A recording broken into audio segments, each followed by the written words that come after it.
Баткен облусунда 27 жаштагы Рашид уулу Руслан изделип жатат. Бул тууралуу облустук милициянын басма сөз кызматы билдирди.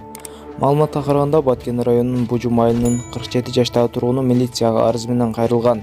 Анда ал 2022 жылдын 29 апрель күнү уулу 1995 жылы туулган Рашид уулу Руслан өзү жашаган үйдөн чыккан бойдон кайра кайтып келген эместигин билдирип, аны издөөгө көмөктөшүүнү суранган. Белгилери арык чырайы, көзү кара түстө, чачы күрөң, бою 165-170 см, психикалык жактан жабыркабайт. Эгерде Рашид уулу Руслан тууралуу билгендер болсо, Баткен Рипке 03622 102 5 1756 0774 77 86 88 0552 00 22 74 номерлар аркылуу кабарлап коюңуздарды өтүнөбүз деп айтылат маалыматта. Сыл орто сойго бараткан жерде каналга кирип кеттим машина. Советский нөйдө жагам.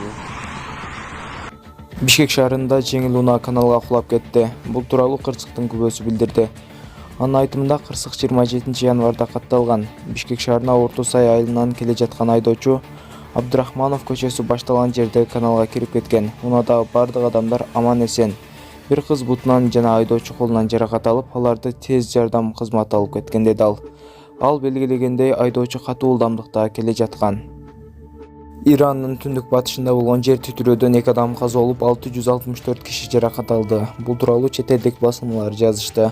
Маалыматка ылайык, ишемби күнү 28 январда кечке жуук Иранын түндүк батышындагы Хой шаарына жакын жерде күчү 5,9 баллга жеткен жер титирөө болгон. Буга чейин 2 адам каза болуп, 580 адам жаракат алганы кабарланган. Алгачкы эсептөөлөр боюнча жер титирөө 2 шаарга жана 70ден ашык айылга зыян келтирип, имараттардын 20-50% жараксыз абалга келгени маалым болду.